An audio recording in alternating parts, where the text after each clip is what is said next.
नमस्कार दोस्तों, स्वागत है आप सबका फिर से हमारे इस चैनल रौनक स्टोरी पर। तो भगवान सूर्य देव को जल चढ़ाते समय भूल कर भी ना करें यह गलती। पुराणों के अनुसार कहा जाता है कि संसार की प्रत्येक मनुष्य को नहाने के पश्चात सूर्य देव को जल चढ़ाना चाहिए और तांबे के लोटे से जल चढ़ाना बहुत ही अच्छा माना जाता है। जल के साथ अक्षत एवं फूल मिश्रित करके जल चढ़ाने से भगवान सूर्य देव बहुत ही जल्द प्रसन्न होते हैं। जल चढ़ाते समय सूर्य देव के मंत्र का भी उच्चारण करना चाहिए। ऐसा करने से मन में सकारात्मक ऊर्जा प्रवेश करती है। को स्वास्थ्य संबंधी समस्या होती है या जिनका स्वास्थ्य सही नहीं रहता, उनको भगवान सूर्य देव को सुबह जल चढ़ाने से उनका स्वास्थ्य बहुत ही जल्द ठीक हो सकता है। बहुत से लोगों की कुंडली में सूर्य देव की दशा ठीक नहीं होती, तो उन लोगों को अवश्य ही जल चढ़ाना चाहिए। बहुत से लोगों को यह नहीं पता होता कि सूर्य देव को कब जल और कैसे चढ़ाएं, तो अब हम आगे आपको बताते हैं। अगर आप भगवान सूर्य को जल चढ़ाते समय यह गलतियां कर रहे हैं तो आपके जल चढ़ाने से कोई प्रभाव नहीं पड़ता। तो जानते हैं कि भगवान सूर्य देव को जल चढ़ाते समय कौन कौन सी गलतियां आप लोग कर सकते हैं। गलत तरीके से जल देने से आपको कोई भी लाभ प्राप्त नहीं हो रहा है, तो आप लोग इस वीडियो को अवश्य देखें। तो सबसे पहली बात यह है कि पूर्व की ओर मुख रखें और याद रखें कि जल चढ़ाते समय जल के छींटे आपके पैरों तक नहीं पड़ने चाहिए। आप ऐसा करते हैं तो इससे सूर्य देव क्रोधित हो सकते हैं। चढ़ने के साथ साथ इस मंत्र का जाप करना चाहिए, हरि ओम सूर्याय नमः। दोस्तों, बिना नहाए सूर्य देव को कभी जल ना चढ़ाए। भूल कर भी यह गलती कभी ना करें। स्वच्छता बहुत ही पसंद है। यदि ऐसी स्थिति में आप बिना नहाए जल चढ़ाएंगे तो वह रुष्ट हो सकते हैं, जिस कारण से आप जल चढ़ा रहे थे आप उसे कार्य में निष्फल हो जाएंगे। सूर्य देव को प्लास्टिक के किसी बर्तन से जल बिल्कुल भी ना चढ़ाएं। के अलावा स्टील, लोहा, आंच के बर्तनों का भी प्रयोग ना करें। जल चढ़ाने के लिए केवल तांबे के बर्तनों का प्रयोग करना चाहिए।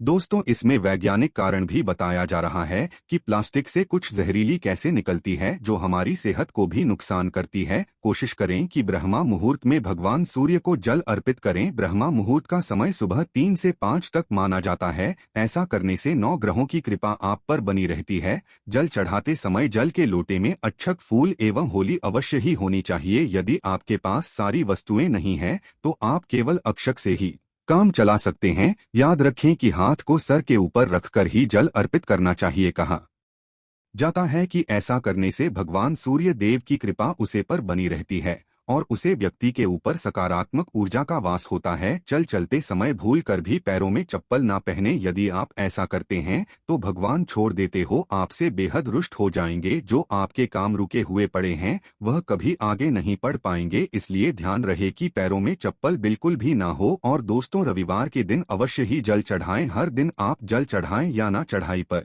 रविवार के दिन जल अवश्य चढ़ाएं, क्योंकि रविवार का दिन सूर्य देव का दिन माना जाता है। ऐसा करने से यदि आपकी कुंडली में सूर्य से संबंधित कोई भी दोष है तो वह दोष गुण में परिवर्तित हो जाएगा। जल चढ़ाने के बाद सादा भोजन करें। याद रहे दोस्तों, यदि आप प्रतिदिन भगवान सूर्य देव को जल अर्पित करते हैं तो मांस, मदिरा, आंच का सेवन बिल्कुल भी ना। यदि आप रविवार के दिन मिष्ठान ग्रहण करते हैं तो यह बहुत ही अच्छी बात है। रविवार के दिन भूल कर भी लाल कपड़ा ना पहने। वैसे तो हमें प्रतिदिन भगवान सूर्य देव की पूजा करनी है। यदि आपके पास समय कम है तो आप रविवार के दिन यह पूजा कर सकते हैं। यदि आप केवल रोज सुबह नहाकर सूर्य देव को जल ही केवल अर्पित कर देती है तो इसे ही आपकी कुंडली में जो दोस्त होंगे वह जल्द ही समाप्त हो जाएंगे। जब आप सूर्य देव को जल अर्पित करते हैं तो गायत्री मंत्र का भी जप करें। आपके पास समय है तो कम से कम 108 बार अवश्य करें। यदि आपके पास समय नहीं है तो जितनी देर आप जल दे रहे हैं उतनी देर गायत्री मंत्र का जाप कर लीजिए। गायत्री मंत्र के पुराने में बहुत ही ज्यादा फायदे बताए गए हैं।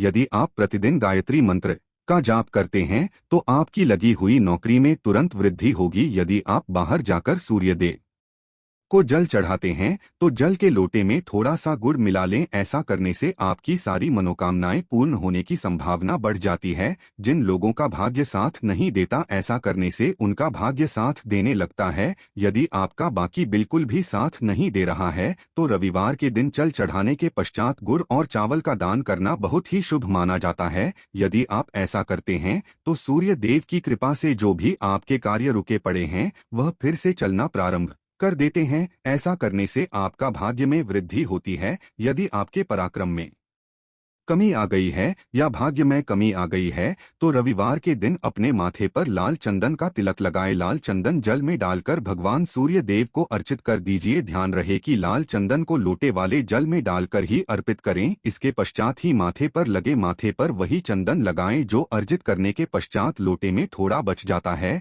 यदि आप ऐसा प्रतिदिन करते हैं तो निश्चित ही बहुत ही ज्यादा आपका आकर्षण में वृद्धि होगी। ऐसा करने से यदि आप व्यापार करते हैं तो आपकी व्यापार में वृद्धि होती है और इसके साथ आप व्यापार करती हैं उसके साथ आपका संबंध बहुत ही मजबूत होता जाता है। यदि आप सूर्य देव की कृपा पाना चाहते हैं तो आप रविवार के दिन किसी ब्राह्मण को मशहूर की दाल दान कर सकते हैं। ऐसा करने से आपकी कुंडली के ग्रह दोष दूर होते हैं। यदि आप इन सभी उपायों को साथ रविवार कर लेते हैं तो बहुत ही जल्द आपको सफलता प्राप्त होगी। आपके ग्रह नक्षत्र सही हो जाएंगे। नकारात्मक ऊर्जा घर से निश्चित ही चली जाएगी। रविवार के दिन गुड़ का सेवन करना चाहिए, जैसे कि आप प्रातः काल थोड़ा सा गुड़ खा लेते हैं। यदि आप गुड़ और चावल की बनी खीर रविवार के दिन कहते हैं तो सूर्य देव अत्यंत प्रसन्न हो जाते हैं। ध्यान रहे सबसे पहले क्या कि भगवान सूर्य देव को खिलानी है, इसके बाद ही आप इसका सेवन प्रसाद के रूप में कर सकते हैं। ऐसा करने से आपकी तरक्की होती है, व्यापार में वृद्धि होती है। यदि आपके घर में कोई बहुत लंबे समय से बीमार है तो उससे कहीं कि वह प्रातः काल उठकर सूर्य देव को तांबे की रोटी में जल डालकर और जल के साथ लाल पुष्प कोई भी ले ले, गुड़हल या गुलाब, बस लाल होना चाहिए। यह सब सूर्य देव को जल के साथ चढ़ाए। ऐसा करने से उसे घर में आने वाली सभी बीमारियों से उसे छुटकारा मिल जाएगा। ऐसा करने से सूर्य ग्रह बली हो जाता है। ऐसा करने से हमारा आत्मविश्वास बढ़ता है, नकारात्मक शक्तियां चली जाती है तथा हमें रोगों से लड़ने में प्रतिरक्षा प्रदान होती है। दवाइयां का असर बहुत ही शीघ्र होने लगता है। इन सभी उपायों को करने के बाद आपकी मनोकामना बहुत ही जल्द पूर्ण हो जाती है। तो दोस्तों, आज के इस वीडियो में हमने सूर्य के ग्रह को मजबूत करने का उपाय बताया है। दोस्तों, आशा करते हैं कि इन उपायों को करने के बाद आपको लाभ अवश्य ही प्राप्त होगा। दोस्तों, अगर आपको लाभ प्राप्त हो तो वीडियो को लाइक करके चैनल को अवश्य सब्सक्राइब कर लें।